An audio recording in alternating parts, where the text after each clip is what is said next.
Welcome to Lesson 13. This lesson takes place in central New York City. A long straight on the main street ends in a 90-degree corner. Take 2 slow laps around this course. As before, you'll be given plenty of time, so consider it a laid-back tour of the city. But don't be too complacent. Contact with the course boundaries means automatic disqualification. You'll be tempted to floor the accelerator on the long straight, but make sure you bring your speed down enough to take the upcoming 90-degree corner. Just as you learned in Lesson 11, remember the surrounding buildings and other signs that signify where you need to start braking. Also, be sure to drive up on the curb on the corners. Once you can create a mental picture of the course in your head, you'll be close to your goal. By pushing the R3 button on the right analog stick, you can, if you wish, turn off the ideal line indicator. Once you get used to it, try racing with this indicator turned off. Best of luck!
Welcome to Lesson 14. This lesson takes place on a section of the New York street course where two 90-degree corners are positioned consecutively, creating a double apex hairpin corner. In this lesson, you'll practice high-speed cornering on this hairpin. For double apex corners, it's best to treat the two corners as one. The racing line emphasises corner exit speed. The trick is to ignore the first of the 90-degree corners and perfectly clip the second. This will result in the best speed possible for the upcoming straight. When you get a feel for it, try turning off the ideal line indicator. Good luck with this lesson.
Welcome to Lesson 15. Once again, this challenge is set on the New York street course. This time, you'll learn how to take single 90-degree corners at high speeds. City courses are composed almost entirely of 90-degree corners, so this is your chance to learn how best to take them. The basic line is the standard out-in-out trajectory, which you've already learned about. However, in a city course, the boundaries are guardrails and other obstacles, so you'll have to take the bull by the horns to get full advantage of the breadth of the course. Things get even more tricky when you exit a turn with the accelerator floored because of the extra speed. In professional racing, it's crucial to use the entire course width to your advantage. Practice repeatedly until you can precisely follow the ideal line. Focus on taking a smooth line that goes right up against both the inside and the outside boundaries of the course. Now, best of luck with the lesson.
Welcome to Lesson 16.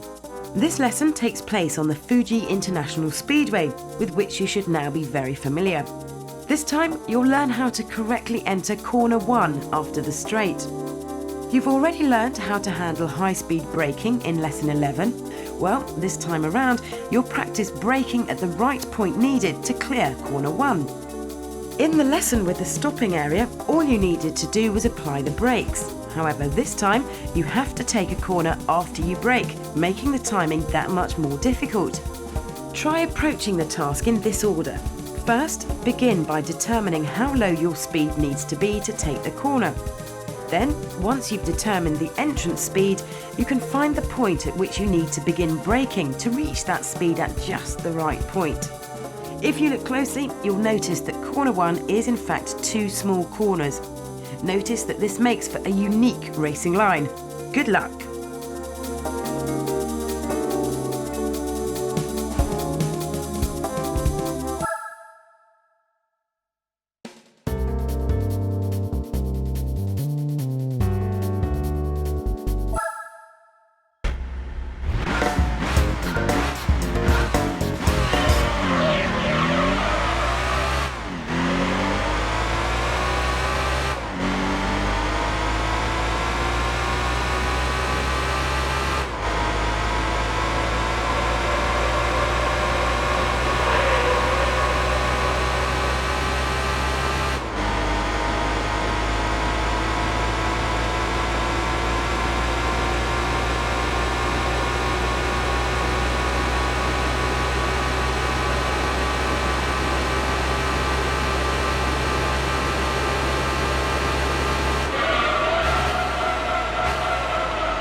Now for the next coffee break.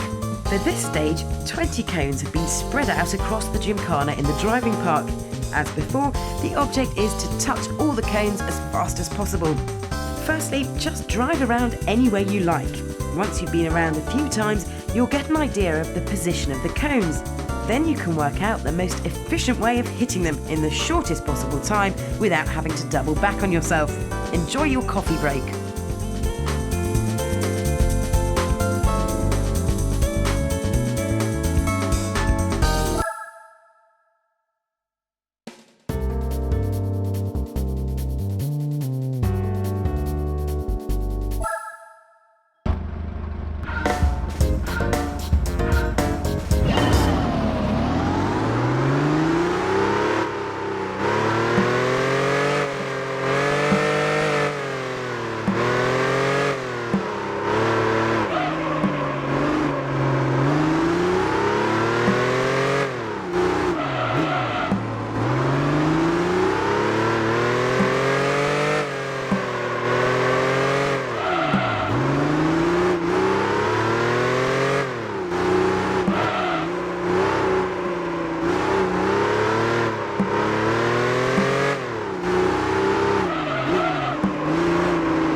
Welcome to Lesson 17.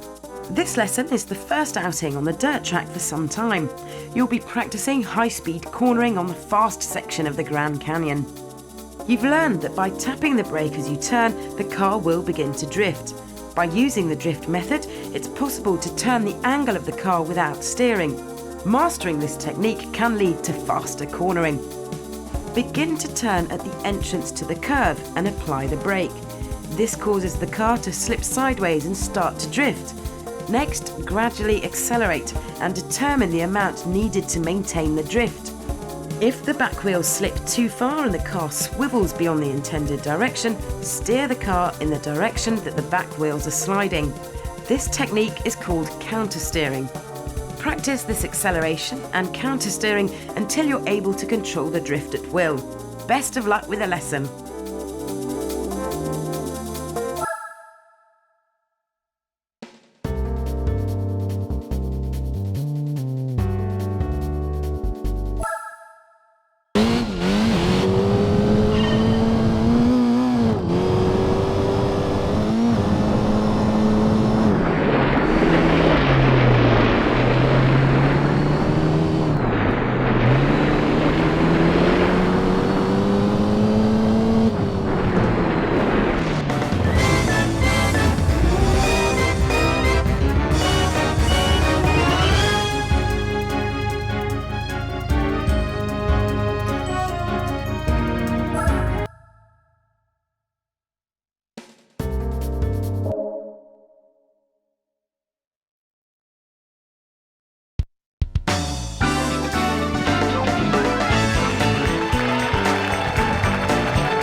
Welcome to Lesson 18. This lesson takes place on the tricky town course in Italy. It's difficult to envisage the proper line on blind corners with low visibility, but with this lesson you can master the techniques needed to navigate such non-standard corners. When you're faced with corners that, in addition to having bad visibility, become sharper from mid-turn, it's hard to work out how to tackle them. When you enter a corner under such conditions, don't rush to take the line. Stay close to the middle of the course and get a good look at what lies ahead. The best thing to do is get back on the racing line and accelerate only after the track visibility improves. Attempting this halfway through the corner is bound to fail and won't improve your time. The trick is to wait and see how things pan out, and near the end, accelerate correctly and reposition yourself on the racing line. Take care.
Welcome to Lesson 19. For this lesson, you'll be driving on the beginner's course in the driving park that you encountered in the first lesson. Of course, this time you'll be practicing something new, negotiating chicanes. Chicanes are small, opposing corners positioned on the track to force you to slow down. Your job is to complete 2 laps on this course as fast as possible through the chicanes positioned in the middle of the straight. You've had plenty of practice through small and large corners, so this time you'll need to work on taking the chicanes. See how well you can trace the ideal racing line. You'll do okay if you minimise steering from the entrance through to the exit and manoeuvre with a good rhythm. If you accelerate roughly or steer too hard during the chicanes, the car will handle poorly and you won't be able to follow the line. Remember the advice of the first lesson and keep your steering to a minimum. Best of luck!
Nice work! You've completed the blue section. Now you're ready for the red section. Think you can handle it?